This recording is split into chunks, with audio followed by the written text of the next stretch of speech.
The Jurassic World franchise has brought to life some of the most iconic dinosaur species of all time. And I'm sure that we all have our favorites. Perhaps yours is the giant, yet gentle Brachiosaurus, and how its first appearance on screen will forever be hailed as one of the most awe-inspiring moments in cinema history. Or maybe it's the highly intelligent velociraptors, and the heart-racing suspense we all feel whenever they cleverly escape from their electrified enclosures. On this adventure, we're going to take a historical look at some of the film's most beloved dinosaurs by admiring the fossils they left behind and the wonder they bring to our imaginations. To truly understand the size and magnitude of a dinosaur, you must simply put yourself in the presence of one skeleton. And perhaps the best place in the nation to do just that is the Chicago Field Museum. This renowned location maintains one of the world's largest collections of artifacts and specimens, and it's their iconic Hall of Dinosaurs that will make the perfect backdrop for this episode. Joining me on this journey is Brian Switek. Brian is Jurassic World's resident paleontologist. He has participated in numerous dinosaur digs across the United States, has authored several books, and is considered an expert when it comes to prehistoric creatures. Upon entering the Hall of Dinosaurs, we were immediately drawn to one of Brian's all-time favorites.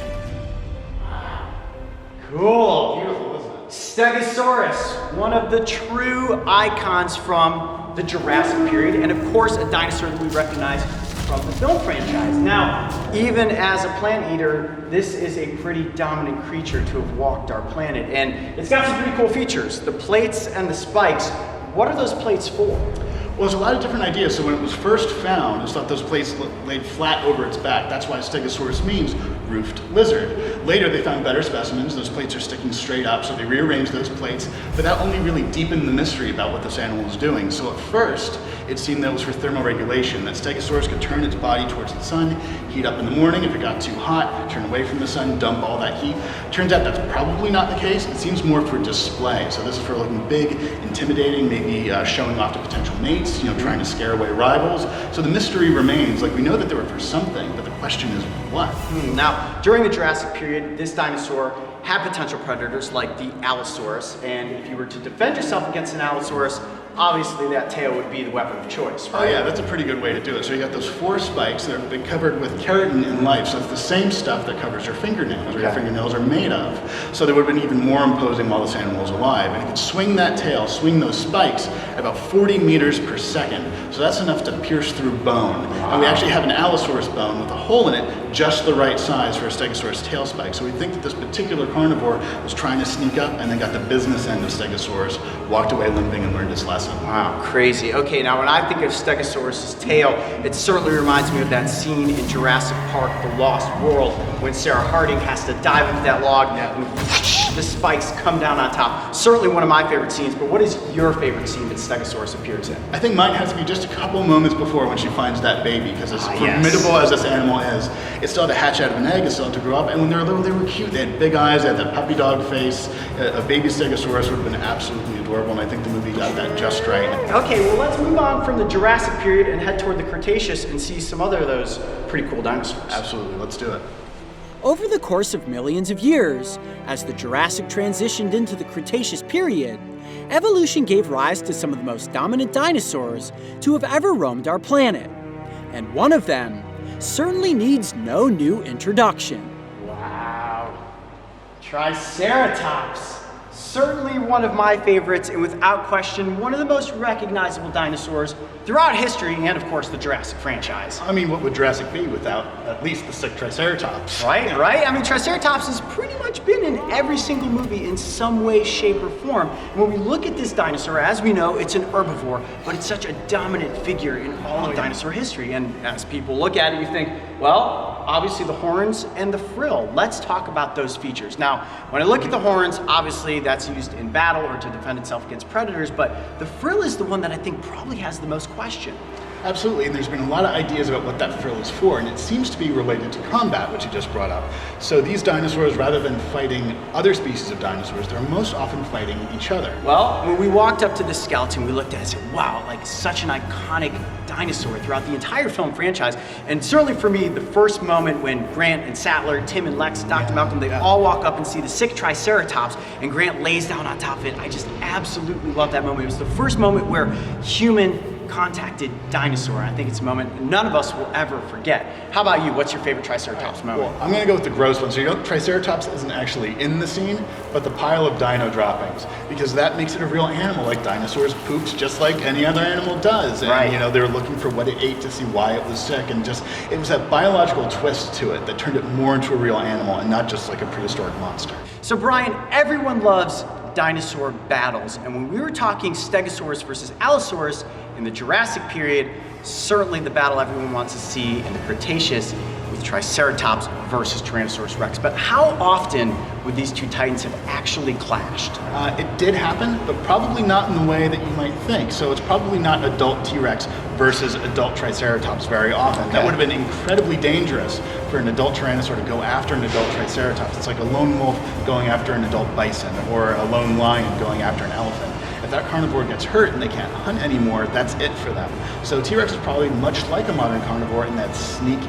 So it's probably going after the juveniles and the babies and all these little Triceratops that haven't grown up yet. And that might be part of the reason why we don't have very many young ones. There's only one baby Triceratops known. Part of that reason that we don't find them is that they're getting eaten. Now I know if I was a baby Triceratops, I would certainly be doing my best to avoid a predator like Tyrannosaurus Rex, which is probably a good point for us to transition into seeing what the audience has all showed up for.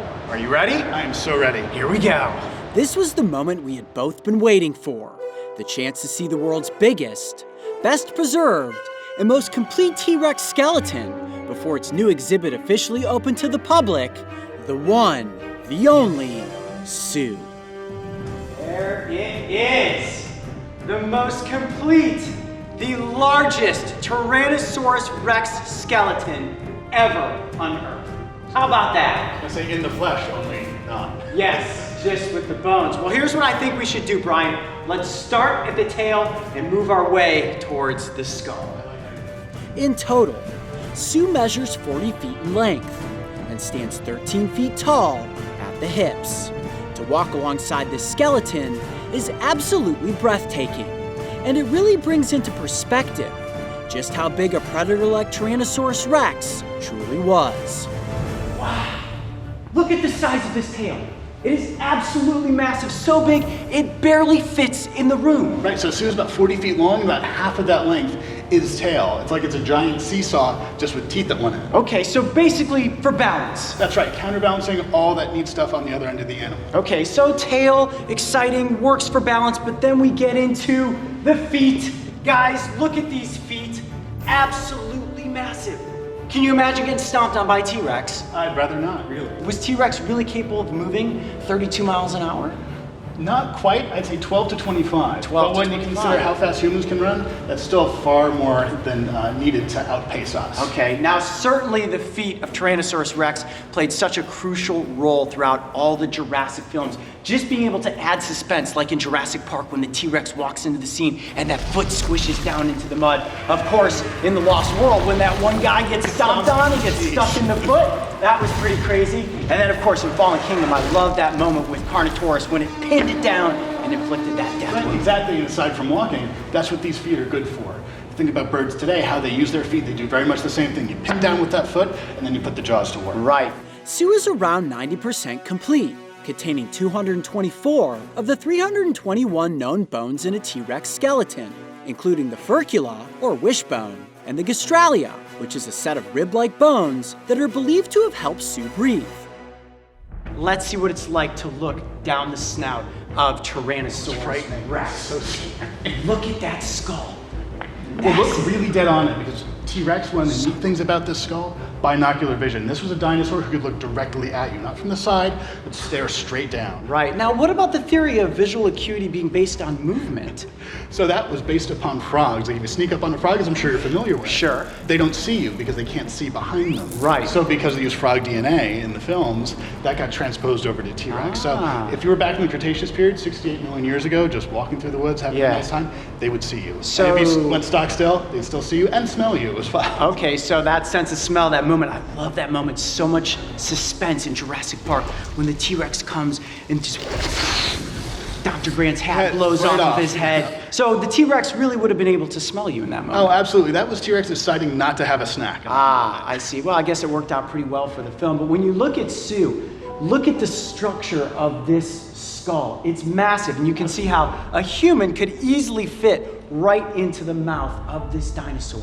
Well, and that's just pulverizing bite forces. We're talking about 8,000 pounds of pressure. So almost if this animal stepped on you, that's the same amount of weight as it's putting behind those jaws. Okay, so if the stomp didn't kill you, the jaws would come in absolutely. and finish the job. When you stand beneath Sue and look up into that mouth filled with teeth, it's a horrifying thought to picture the skeleton fully fleshed out with muscle and skin. Well, Brian, thank you so much for leading us on this journey today where we looked at some of the icons from the Jurassic franchise, from Stegosaurus to Triceratops, and ultimately landing on the king of the dinosaurs, Tyrannosaurus Rex. I'm Coyote Peterson. Be brave. Stay wild. We'll see you on the next Jurassic World adventure. Sue is considered to be the crown jewel of the Field Museum's collections. And for myself, Brian, and the Jurassic World Explorers, it was an honor to visit this exhibit before its opening, and it is now our incredible pleasure to announce that Sue's new exhibit will officially open to the public on Friday, December 21st. With the discovery of dinosaur skeletons like Sue, it's easy to see how creative minds have been inspired to bring these prehistoric icons back to life through films like Jurassic World. If you love the Jurassic franchise as much as we do, then make sure to go back and watch the films from Universal Home Entertainment that sparked an adventure 65 million years in the making. This collection is now available on Blu-ray, DVD, and digital download. Hey dinosaur fans, travel back in time to last week's episode as we take you behind the scenes at the Chicago Field Museum to get up close with some fascinating fossils. And don't forget, subscribe and click the notification bell so you can join the Jurassic World Explorers on our next prehistoric adventure.